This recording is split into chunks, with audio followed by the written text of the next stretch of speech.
même patients yi ñuy dialysé est-ce que dina ci am ñoo xamante ni dañuy woor. Patients yi dialysés, on les considère comme à très haut risque. Donc c'est le troisième groupe. Et aussi normalement ne doivent pas jeûner. Il y a des fatwas qui disent que la dialyse, les Égyptiens, la dialyse du yàq corps. Mais fatwa, mais bon, ça c'est des considérations religieuses. Parce que dialyse comme dañuy génnee deret bi dugal ko ci machine mu raxas ko. dugalaat ko ci yaram. Il y a quand même des perfusions. Parce que deret bi ngay génne, il faut que nga dugal ko, il faut nga dugal ko ak sérum salé. Il y a des perfusions. Mais bon, je ne vais pas entrer dans ce point. En tout cas, il y a des gens qui considèrent que du yàq corps. Des fatwas publiés et d'autres qui considèrent que du yàq corps. CNCSU, Agence sénégalaise de la couverture sanitaire universelle, partenaire officiel de votre émission Cœur de Santé. La santé pour tous, sans barrière financière. Avec la carte d'assuré CNCSU, protégez-vous et protégez votre famille. Adamso by Naidi, maison de couture prêt-à-porter tradi moderne, partenaire de l'émission Cœur de Santé. Des créations élégantes alliant confort et style au quotidien. dal leen ak jàmm seen émission Quart d'heure santé tey nag ma ànd ci ak docteur Moustapha Faye muy médecin néphrologue hôpital Aristide Le Dantec waaye également maître de conférence agrégé di jàngale université Cheikh Anta Diop fii ci Dakar.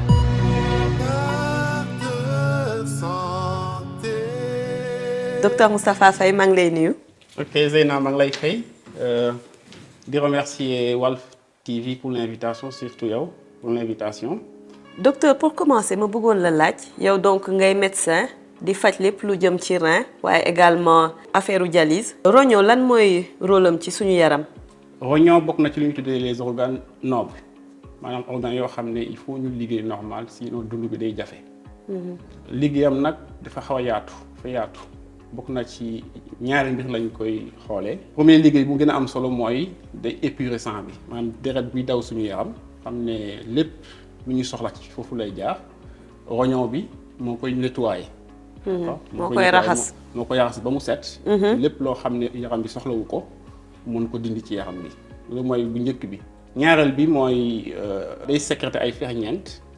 yoo xam ne day tax mu mun a réguler lu xew ci organe bi ci organisme bi maanaam ma jox ci ñaari exemple suñu tension pression artérielle bu normalé c'est parce que roño bi moom mooy sécréter benn ferñeent boo xam ne moom moo tax mu réguler wu.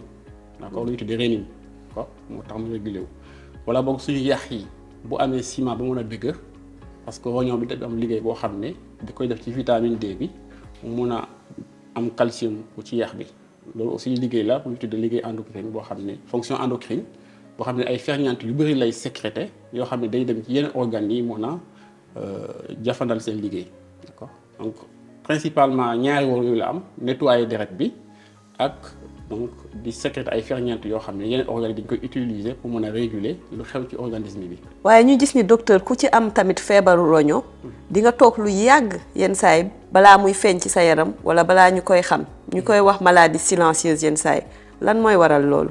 nga feebaru roño dafa nekk un problème mondial actuellement boo xoolee ci àdduna bi yépp lu jege million ñu am feebaru roño. lu ci gën a garaaw mooy ñu ci ëpp xamuñu ko. xam nga boo feebaree xam ne feebar na mën nga ko faj di ko toppatoo. doone feebar boo xam ne du balaa muy am ay manifestations yu la mën a yóbbu hôpital day fekk déjà avancé na. d'accord donc feebar bu la boo xam ne mën na nekk si yow te doo am dara maanaam doo yëg dara moo tax ñu ko maladie silencieuse. genre feebar yooyu nag il faut nga dem hôpital dépisté wu d'accord moo tax ñu mën ko teel a gis ñu mën a def suñu liggéey ba du avancé. est-ce que am na lu war a tax suñu xel xaw a njortu ni feebar roño est-ce que am na lu koy waral. alors xam nga comme ni ma waxee feebar bi day avancé. ci stade njëkk yi souvent du am dara. d'accord maintenant lu si yi gën a yi njëkk a apparaître mooy ay fatigue générale. par exemple nga mën a bëgg a lekk mënoo lekk d'accord mën na nekk ay tànk yu néew yi ak kanam buy néew surtout ci xale yi d'accord. léegi nag loolu mooy si ñi nga xam ne moom moo njëkk a génn. mais bu avancé nag vraiment c'est mun nekk ay wàccu et cetera mais loolu moom gënatul am solo parce que day fekk avancé na. mais vraiment ay fatigue amaigrissement tànk yu néew yi souvent boo amee loolu rek xamal ne mun na nekk feebaru roño ñu gaaw a dem hôpital. ñu xool la mun ko diagnostiquer. mais encore une fois j'insiste que lu gën a am solo mooy di def dépistage.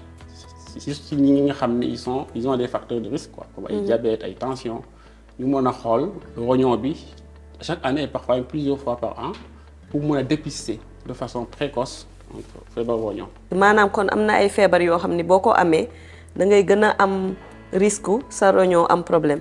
pas forcément ay feebar d'ailleurs on les appelle les facteurs de risque. am na ay feebar yu mel ni diabète. boo amee diabète tu es à risque. ndax suukar si wàcc rognon bi comme moom day nettoyer. suukar bi yéeg waay. bi jaar ci rognon bi mun na bu yàggee am problème bu mu def ci moom.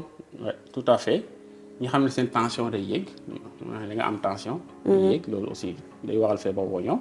il faut ñuy dépister wu. ñi nga xam ne am nañ waajur en tout cas kenn ci famille bi au premier degré waajur ak mag boo xam ne amoon na feebar rognon ñoom dañu war a dépister wu parce que y a des prédispositions génétiques. boo ko amee ko am sa famille rek xamal ne yow tu es à risque da nga war a dépister wu. les sujets âgés ñi am 60 ans juróom-benn fukki at. noonu la de. waaw juróom-benn fukk. donc ñooñu aussi dañu war a dépister wu. wala boog ñi nga xam ne dañu am ay feebar. genre feebaru xol. feebaru urologie mooy fi saw bi di jaar pour génn. ñu am feebar yooyu aussi dañu war a dépister wu tous les ans. Globalement c'est les principaux facteurs de risque. dépistage boobu bu nit ki demee hôpital lan lañ koy defal pour xam ni am na feebaru rognon wala déedéet. dépistage bi dafa xaw a yomb. dafa yomb sax laay wax. parce que ñaari mbir la rek dañuy xool deret bi def lu ñuy tuddee créatinémie. une analyse de deret la. la deuxième chose dañuy xool saw bi. d'accord comme ni ma ko waxee ci njëlbeen bi rognon bi liggéeyam mooy di nettoyer di raxas. deret bi d'accord donc su fekkee ne raxas boobu normalul déchets yi day des ci deret bi. loolu moo tax ñu xool. créatine qui les représente. ñu xool ndax yéeg na ci kaw ci biir deret bu yéegee ça veut dire que rognon bi deful liggéeyam normal. d'accord la deuxième chose mooy xool saw bi. li génn ci saw bi nu mu mel ndax am na deret. d'accord ndax am na ay protéines albumines notamment. bu ci amee ça veut dire que am na luy jaar te warul jaar. peut-être nañ ci ñëwaat parce que rognon bi dafa am genre tamis la. day sëgg deret bi. normalement lépp lu baax day des. lu mel ni albumine lu mel ni globule rouge. d'accord donc bu nekkee ci deret bi rek ça veut dire que rognon bi am na problème am na lu muy bàyyi mu jàll te waruloon jàll. ça veut dire que jàllukaay bi dafa gën a yaatu. d'accord donc principalement ñaar yooyu la léegi pour saw bi nag mën nañ def lu ci bandelette urinaire souvent c'est gratuit. ku ñëw suñu service. néphrologie su fekkee ne fekkoo mu jeex dañ la koy defal gratuitement. et puis dafa yomb da ngay dugg toilette ñu jox la kaas. nga tuur ci ndox quelques gouttes. Pas gouttes mais disons environ 10 ml 15 ml. 20 ml boo ñëwee dañuy jël benn bandelette ñu doon ko ci saw bi génne ko xaar 1 minute xool. loolu yomb na. yomb na trop en fonction des changements de couleur mën nañ laa wax ne sa saw bi am na luy jàll te waruloon jàll. loolu amee nag am na yeneen yu ñu war a def pour xool. boobu mooy bu njëkk bi deuxième bi mooy ñu def li ñu tuddee soit en tout cas li ñu tuddee albuminurie. mën nañ ko def ci ay urine 24 heures maanaam ci journée bi yëpp nga dajale sa saw. yóbbu ko laboratoire. depuis ces dernières années am na benn analyse boo xam ne moo gën a yomb benn comme ni nga defee bale ne échantillon ngay jël. échantillon de 20 ml environ nga yóbbu ko laboratoire ñu defal la à la fois ñu doser albumine bi doser créatinine bi ci saw bi def rapport bi. Ce rapport-là aussi donne une indication sur le passage de l'albumine dans les urines. D'accord donc ñetti analyses yooyu ak examen clinique boo ñëwee pour dépistage aussi normalement médecin bi da lay xool da lay examiner. Il va en profiter pour voir si am nga tension, pour voir si am nga diabète, pour voir si am nga les autres facteurs de risque. Tout ça rentre dans le cadre du dépistage. En plus de dépistage deret bi, de dépistage feebaru rognon bi, mën na xoolal yeneen feebar. donc yow li ngay conseiller daal mooy une fois par an. une fois par an. nga dem ci médecin mu examiner la. jox la prise de sang nga dem def ko. dina permettre déjà lu bari ñu saytu ko. xool ndax normal na wala normalul te rognon bi dina ci bokk.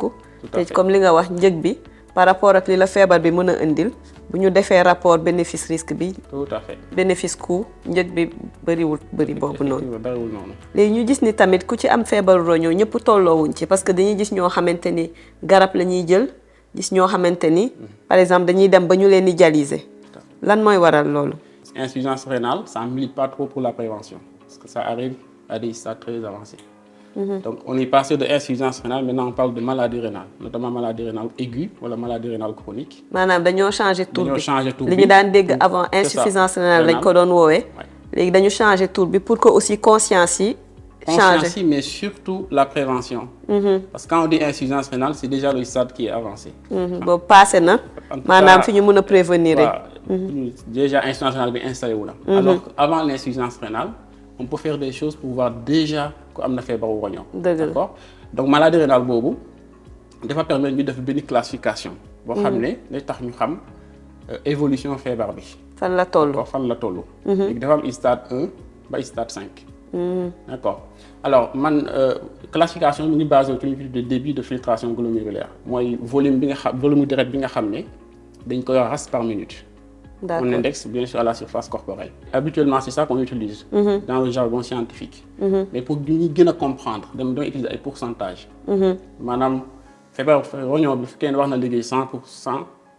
mooy normalam. mooy normalam léegi ñaata moo wàññeeku. Sur le plan des pourcentages. léegi su fekkee ne nag roño bi mu ngi liggéey entre 90 parfois ba plus de 100 120%. D'accord. am nag malgré que mu ngi koy liggéey fonction boobu am luy jàll ci saw bi ñu ngi wax ne yaa ngi stade 1.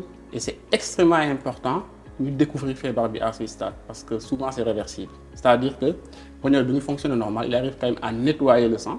Sauf que dafa am lu muy bàyyi mu jàll ci saw bi. comme lu mel ni deret lu mel ni ay albumine. lu mel ni ay leucocytes et cetera. Ça veut dire que ce feebar commencé na instant boobu commencé na. Souvent bu ñu defee les investigations nécessaires mën nañ xam lan moo ko waral faj ko mu disparaître. maanaam faj ko ba nga wér. nga wér. à ce stade loolu ci stade 1. Le stade 2 c'est la même chose c'est entre 60 et 90%. Là aussi amagoo insuffisance rénale mais quand même am nga une baisse légère. léegi kooku aussi bu fekkee ne dafa am luy jàll ci saw bi kooku aussi mën nañ ko faj et souvent en fonction de la cause mën na réversible. Le stade 1 et le stade 2 c'est vraiment des stades primordiaux. yooyu stade yooyu boo ci tollee mën nañ ko faj. On aimerait vraiment découvrir toutes les maladies rénales à ce stade. Bon, on aimerait mais certainement on ne pourra jamais arriver à découvrir toutes les maladies à ce stade. Mais c'est ça l'intérêt du dépistage aussi découvrir les maladies à stade 1 ou stade 2 fekk roño bu nga liggéey lu mot 60%. léegi nag su fekkee ne roño bu nga liggéey lu jege lu nekk diggante 30% ak 60% moom lay tudd stade 3. Bon, am na 3A 3B mais c'est pas important ici. Donc stade 3 boobu mooy entre 30 et 60%. Donc, à ce moment déjà rein bi souffrir na mu am na le rein est insuffisant dans ses fonctions on appelle insuffisance rénale maanaam bëya di roño. Ensuite entre 15 et 30% mooy unité stade 4. Déjà tu es dans l'insuffisance rénale sévère. D'accord.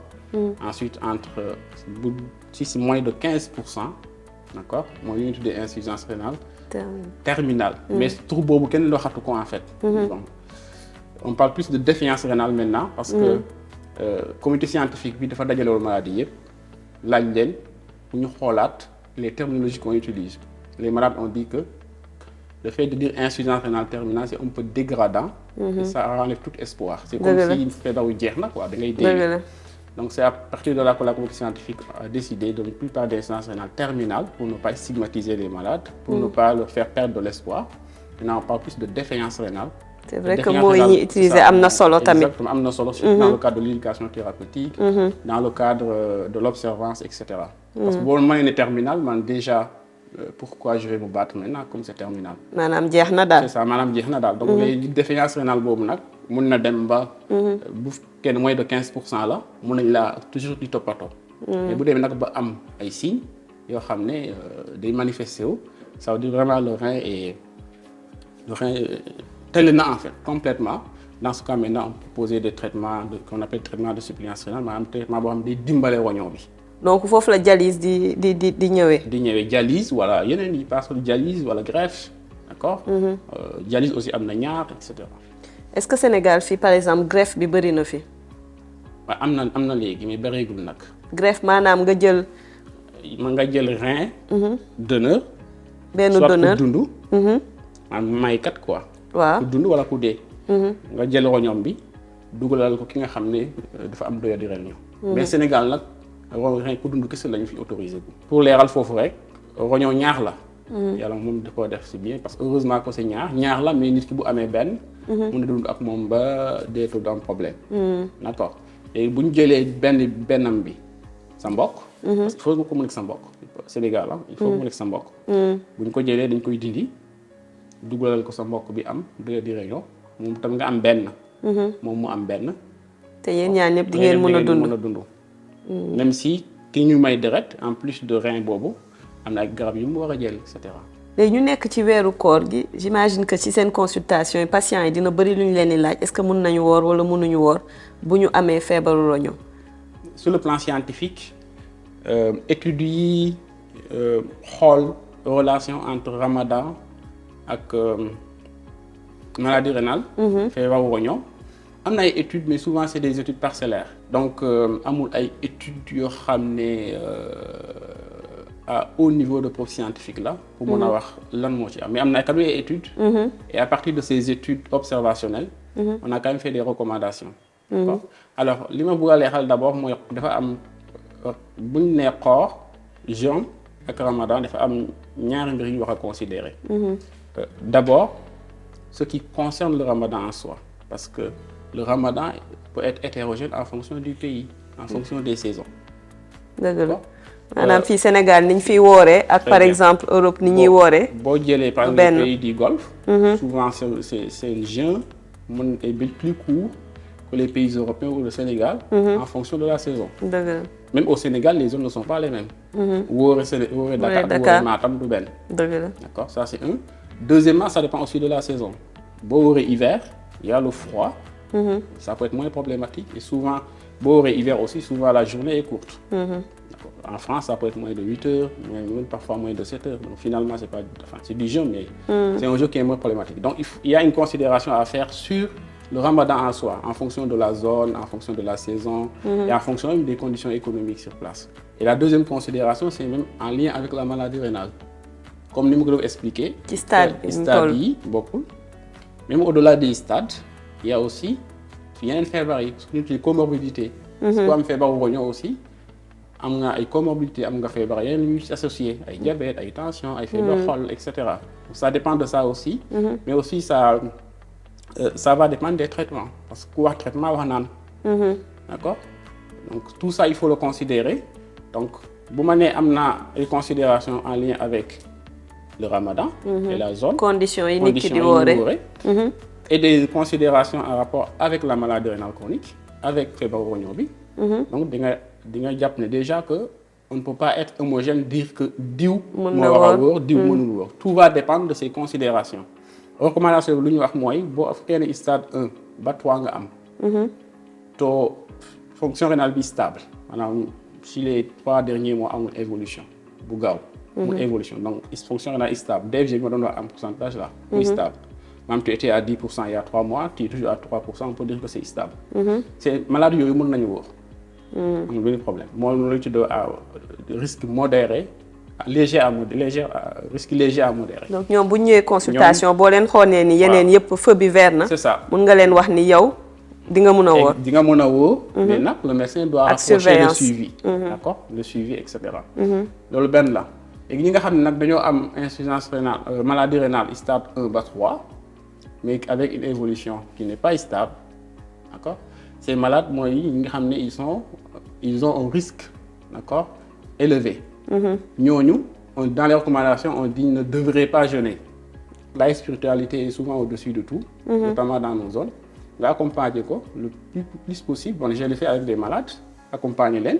Et au cours du jeûne, on s'est rendu compte que c'était plus possible parce que dañoo am ay hypernatrémie, etc. On était obligé d'arrêter. Elle était très compréhensive, elle a arrêté. Elle a essayé, c'était pas possible, elle a arrêté. Alors ñetteel bi mooy ñu tuddee à risque très élevé. ñooñu moom recommandation bi carrément ne doivent pas jeûner. Là-bas c'est ne devraient pas jeûner.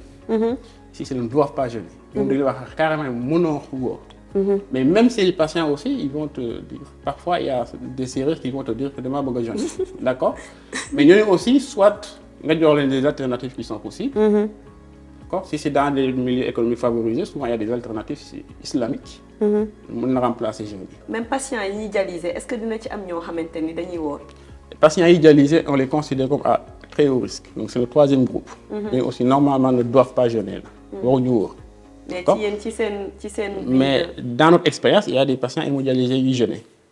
D'accord? Nous aussi, il faut les accompagner parce qu'en fait, parfois bon les jeûnes, parce que souvent les hémodialysés déjà, en tout cas la majorité, pas tous, et la majorité sont en restriction hydrique. Donc, ils vont boire pendant la journée maximum 500 ml toute la journée. Donc souvent, ils considèrent que facilement, on peut jeûner. Mais le problème qui se pose, c'est qu'on connaît au Sénégal, au Sénégal, pendant le Ramadan, il y a plus de consommation. Patients dialysés, même si vous voulez jeûner, souvent c'est les jours où vous savez de dialyse. Parce que même si quand même, il y a des fatwas qui disent que la dialyse, les Égyptiens, la dialyse ne yàq corps. Mais bon, ça c'est des considérations religieuses. Parce que dialyse comme dañuy génné deret bi dugal ko ci machine mu raxas ko il y a quand même des perfusions. Parce que deret bi ngay génné il faut que dugal ko il faut nga dugal ko ak sérum salé. Il y a des perfusions. Mais bon, je ne vais pas entrer dans ce point. En tout cas, il y a des gens qui considèrent que du yàq corps, des fatwas publiés, et d'autres qui considèrent que du yàq corps. Donc, mais en tout cas, sur l'expérience fille, souvent les patients sont dialysés, ils sont dialysés. D'accord. Patient il faut informer qu'il y a un risque de faire des choses, hyperkaliémie, etc. D'accord. Surcharge hydrosodée, ainsi de suite. Donc, c'est pas. Ou bien même si on donne ça, on a une fonction bobo. Donc, ils sont informés. Après, accompagner les. En tout cas, j'ai vu des patients qui ont vraiment jeûné les 15 jours. C'est-à-dire les 15 jours de nuit, ou même plus, puisque souvent, si dialysé, ils jeûnent plus de 15 jours. Et ils n'ont aucun problème. Mais ce que vous avez recommandation scientifiquement, recommandez vous les nous. Au cas par cas, il y a des écoles qui accompagner pour respecter aussi mon. Tout à fait. Exactement. Mais aussi, il faut préciser quand même que les recommandations ajoutent que si c'est dans des zones en hiver, où le jeûne est moins de 8 heures, on peut les laisser jeûner parce qu'en fait, ça, c'est rien. Mais c'est du cas en général au Sénégal. Nous, en tout cas, pour ce ramadan, on sera entre 12, 13, 14 heures. Quoi. Je pense entre 12 et 14 heures. Et si vous avez un message en résumé, bàyyil sa patient yi nga xamanteni dañoo am maladie rénale loo leen di wax tey. Alors li ma leen di wax mooy di leen encourager. Di leen encourager xam ne ñu gën a discuter pas déglu c'est important pas déglu seen médecin mu gën di discuter ak seen médecin bu ma nee pas déglu je bëgg mu nekk ay kii moo nekk ci kaw kii moo nekk ci suuf on est à la même position. D'accord man damaa jàng médecine kese moom jàngu ko. D'accord dañuy discuter dama koy wax li am en termes de médecine fu mu toll mais moom mooy choisir enfin. D'accord donc un choix éclairé par l'avis du médecin loolu moo xew léegi donc il faut ñu waxtaan ak seen médecin yi ba xam lu gën seen yaram ak luñ ci mën a def ñu def ko ba en tout cas seen feebar gën a méngoog seen dund.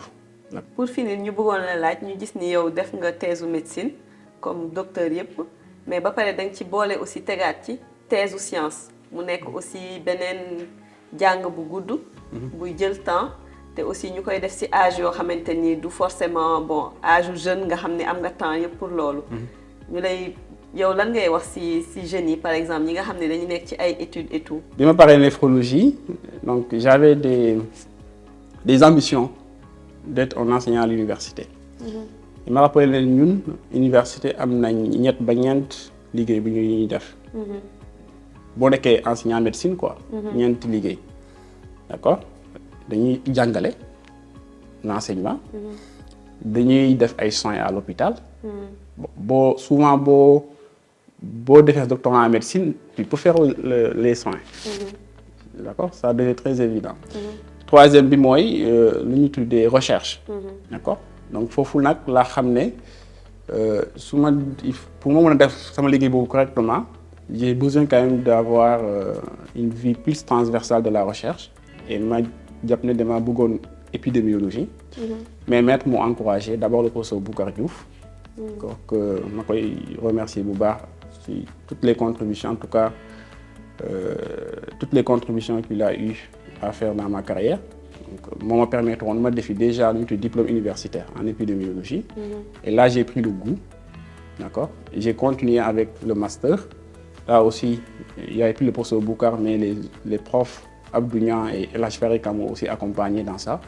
D'accord. Donc je les remercie également au passage et bien sûr les autres maîtres de la néphrologie et les jeunes collègues. Puisque si moi voyageais aussi, forcément il y a des gens qui restent pour faire mon travail. Donc je m'allais les remercier.